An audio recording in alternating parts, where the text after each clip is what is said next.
Hello viewers, கலக்கல் டைரிஸ்லேருந்து நான் விஜயா பேசுகிறேன். இன்னைக்கு நான் எங்கள் அம்மா வீட்டுக்கு வந்திருக்கேன். எங்கள் அம்மா எப்போவுமே ஒரு கருப்பு உளுந்து கஞ்சி ஒன்று பண்ணுவாங்க. அது வந்து உடம்புக்கு ரொம்ப ரொம்ப நல்லது. இப்போ அதை எப்படி பண்ணுறதுன்னு எங்கள் அம்மாவே வந்து எக்ஸ்பிளைன் பண்ணுவாங்க. வாங்க ராஜலட்சுமி மேடம். ஹலோம்மா. என்ன பண்ண போகிறேன்?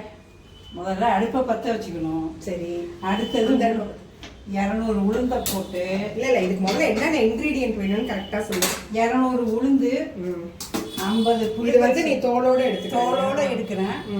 50 புழுங்கரிசி, சாப்பாட்டு புழுங்கரிசி, பாதாம் பருப்பு கொஞ்சம் ஒரு 10-15. சரி, ஓகே. இப்போ என்ன பண்ண போகிறேன்? இப்போ வந்து ஃபஸ்ட்டு உளுந்தை வறுக்க போகிறேன்.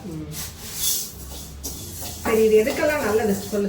இது வந்து 10-12 வயசுலேருந்து பெண் குழந்தைங்களுக்கு நல்லது, வயசானவங்களுக்கு நல்லது, நல்ல நரம்பு எலும்பு கற்பப்பை எல்லாத்துக்கும் நல்லது. இதை வாரம் 2 தடவை குடிக்கணும். பால் ஊற்றியும் குடிக்கலாம், இல்லை கருப்பட்டி போட்டு, இல்லைன்னா மோர் ஊற்றி அரை உப்பு போட்டும் குடிக்கலாம். இல்லை இப்போ இது பண்ணிட்டு நீ பவுடர் பண்ணி வச்சுப்ப இல்லையா? ஆமாம். அந்த பவுடரை திருப்பி எப்படி காய்ச்சணும்? காய்ச்சணும்னா தண்ணி ஊற்றி சிம்மில் வச்சோ இல்லை குக்கரில் வச்சோ வேக வச்சுக்கலாம். சொல்லுவேன். இந்த அளவுக்கு செவந்தோன்னே இதை ஒரு தட்டில் கொட்டி ஆற வைக்கணும். அடுத்தது வந்து 50 புழுங்கரிசி.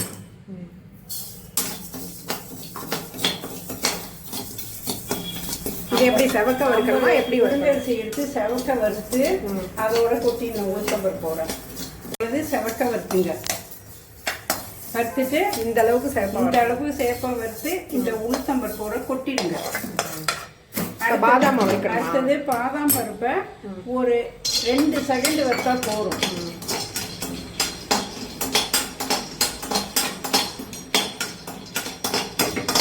அதை வந்து அடுப்பை ஆஃப் பண்ணிட்டு அந்த சூட்லயே அழகாக வந்துடும்.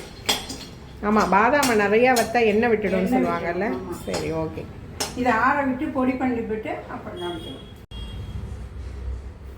கொஞ்சம் நல்லா ஆறிட்டு இப்போ மிக்சி ஜாரில் கொட்டி இதை வந்து பொடி பண்ணுறோம். அப்போ பாதாம் எப்போ பொடி பண்ணுவேன்? பாதாம் வந்து கடைசியாக போடணும், இல்லாட்டி எண்ணெய் வரும்.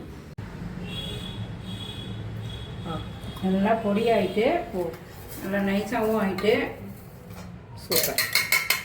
இதை வந்து என்ன செய்றீங்கன்னா, சரி இதை வந்து இப்போ எப்படி காய்ச்சணும்னு சொல்லு. இதை இந்த பாத்திரத்தில் இப்போ 2 பேர் குடிக்கணும் அப்படின்னா அது என்ன பண்ணணும்? 2 பேர் குடிக்கிறதுக்கு காய்ச்சணும்னா இப்போ இந்த ஸ்பூனில் சொல்லுவேன். இது வந்து 2 பேர் குடிக்கணும்னா ஆளுக்கு ஒவ்வொரு ஸ்பூன் போட்டு ஒரு 3 டம்ளர் தண்ணி ஊற்று.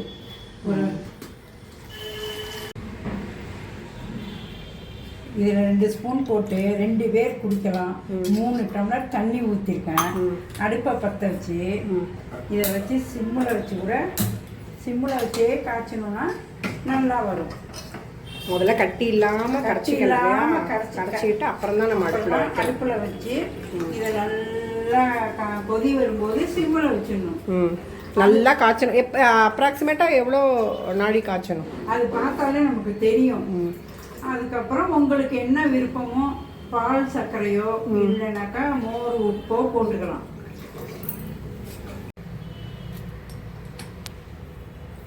இந்த மாதிரி இது வந்து வாரத்தில் 2 தடவை குடிங்க. அப்படி முடியலன்னா வாரத்தில் 1 தடவையாவது குடிங்க. இதுக்கு வந்து பலன் வந்து நல்லா தெரியும், சுறுசுறுப்பாகவும் இருக்கும். இப்போ என்ன பண்ண போகிறேன்? இப்போ இறக்கி வச்சுட்டு இதை இப்படி கிண்டிட்டு இதில் ஒரு அரை உப்பு போட்டிங்கன்னா போதும். போட்டுட்டு கொஞ்சம் மோர் விடுங்க. சூடாக இருக்கும் போது ஊற்றலாமா? அதெல்லாம் ஊற்றணும், ஒன்றும் செய்யாது.